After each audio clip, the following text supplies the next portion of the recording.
नमस्कार दोस्तों, स्वागत है आपको हमारे YouTube चैनल में। आज मैं आपके बीच एक नई कहानी को लेकर आई हूँ, अंधा प्रेम। ये कहानी दोस्तों आपको रुला देगी। जी हाँ दोस्तों, इस कहानी को आप शुरू से अंत तक जरूर देखें। तो चलिए शुरू करते हैं आज की कहानी को। अनन्या एक गरीब लड़की थी। उसके पिता एक कपड़े की दुकान पर काम करते थे और माँ दूसरे के घरों में चौका बर्तन किया करती थी। अनन्या अपने माँ बाप की इकलौती लड़की थी। उसके माँ बाप ने उसे बड़े लाड प्यार से पाला था। वे चाहते थे कि अनन्या पढ़ लिख कर बड़ी आदमी बने, जिससे उसके सिर से गरीबी का कलंक मिट जाए। अनन्या ने जब 10वीं का इम्तिहान पास किया तो उसके माँ बाप बहुत खुश हुए। उन्होंने कस्बे के एक इंटर कॉलेज में उसका नाम लिखवा दिया।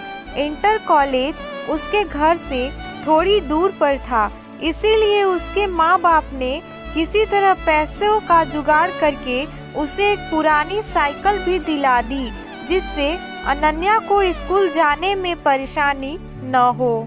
अनन्या जब साइकिल पर बैठकर स्कूल जाती है तो उसे लगता है जैसे वो आसमान में उड़ रही हो।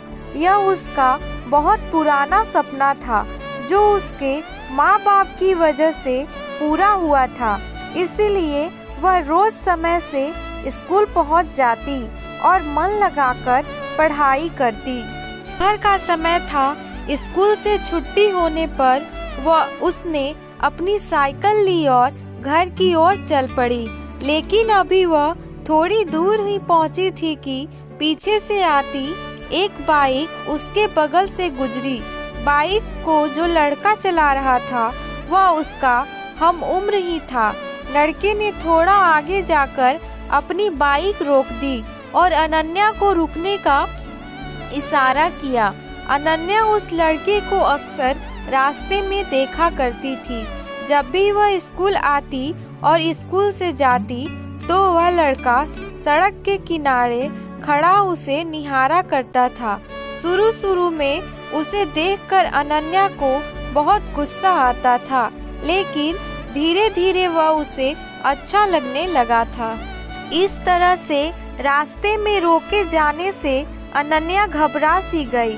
पहले उसका मन हुआ कि वह अपनी साइकिल आगे बढ़ा दे, लेकिन फिर न जाने क्या सोचकर उसने अपनी साइकिल में ब्रेक लगा दिया।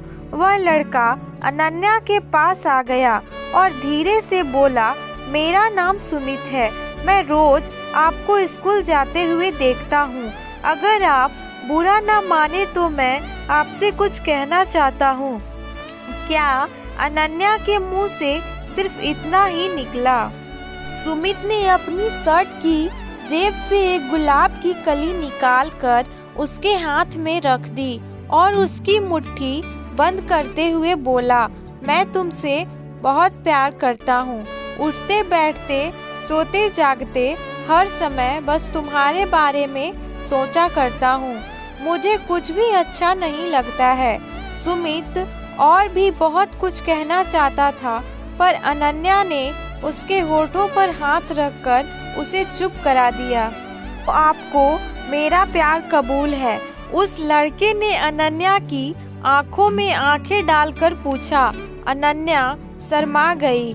उसने चुपचाप हाँ में अपनी गर्दन हिलाई और साइकिल पर बैठकर तेज तेज पेडल चलाती हुई अपने घर को चली गई। इस तरह अनन्या और सुमित में बातचीत की शुरुआत हो गई। सुमित रोज उसके लिए कोई न कोई गिफ्ट लाता और उसके लिए जीने मरने की कस्में खाता। उसकी बातें सुनकर अनन्या दीवानी हो जाती और सपने की दुनिया में खो जाती। एक दिन सुमित ने अनन्या से कहीं घूमने चलने का आग्रह किया। पहले तो अनन्या ने हल्का सा ना नुकुर किया, लेकिन फिर वह तैयार हो गई। उस दिन अनन्या बहुत खुश हुई थी। वह तय समय पर उस जगह पहुंच गई जहां पर सुमित ने उससे मिलने के लिए कहा था। सुमित ने अनन्या की साइकिल को एक दोस्त की दुकान पर खड़ी कर दी और अनन्या को बाइक पर बैठाकर चल पड़ा। सुमित अनन्या को लेकर नदी के पास पहुंचा। वहां पर उसने अपनी बाइक खड़ी कर दी और दोनों लोग घास पर बैठकर बातें करने लगे। सुमित ने अनन्या से एक दो बातें की, फिर वह उसके करीब आ गया और उसके चेहरे से खेलने लगा। धीरे धीरे अनन्या पर एक नशा सा छाता चला गया। शायद वह सुमित के मन की बात समझ नहीं पाई, इसीलिए उसने अपने आप को सुमित के हवाले कर दिया। दोनों लोग एक दूसरे के प्यार में खो गए और दो जिस्म एक जान हो गए।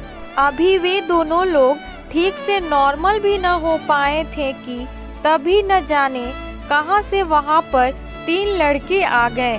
उन्हें देखकर अनन्या हक्का बक्का रह गई और जल्दी जल्दी अपने कपड़े सही करने लगी। यह देखकर एक लड़के ने उसका हाथ पकड़ लिया और अपने पास घसीटता हुआ बोला, इतनी भी क्या जल्दी है रानी, हम भी तो तुम्हारे दीवाने हैं, थोड़ा हमारा भी तो मनोरंजन कर दो। अनन्या के कतार दृष्टि से सुमित की ओर देखा, पर वह अनन्या की मदद करने के बजाय हंस रहा था। यह देखकर अनन्या का हृदय चित्कार उठा, यानी कि यह सब सुमित की एक सोची समझी चाल थी। अनन्या आगे कुछ सोच ही नहीं पाई, क्योंकि वे तीनों लड़के उसके ऊपर भूखे भेड़िए की तरह टूट पड़े थे। अनन्या मदद के लिए चिल्लाती रही और वे उसे नोचते घसोटते रहे।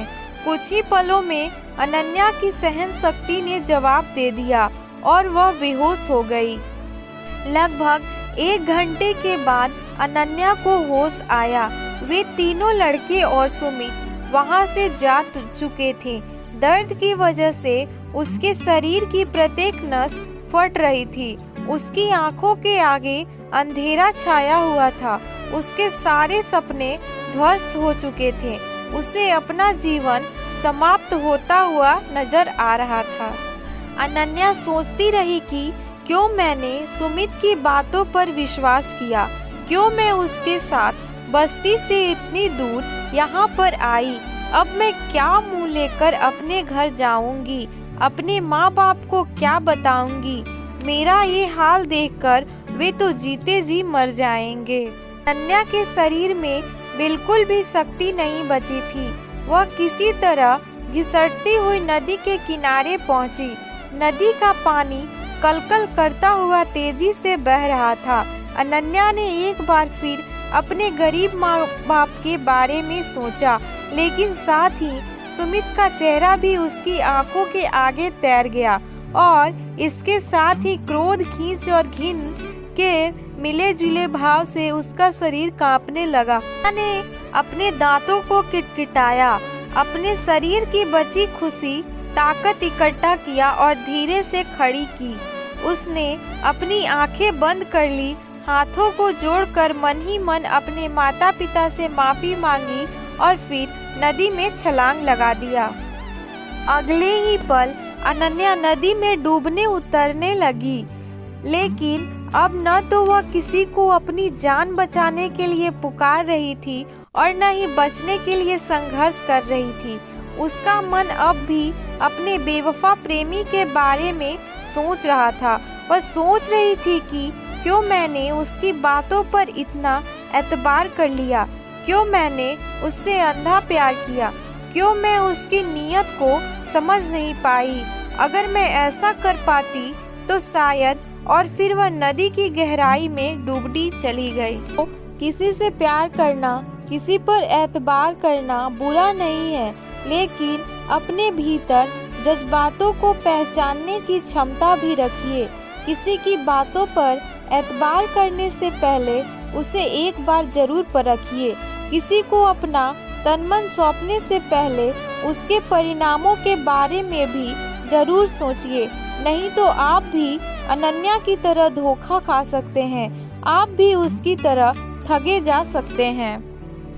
यह कहानी आपको कैसी लगी हमें ज़रूर बताइए और इसे शेयर करके अपने दोस्तों तक भी पहुंचाएं। हो सकता है कि आपके इस प्रयास से किसी का जीवन संवर जाए। धन्यवाद।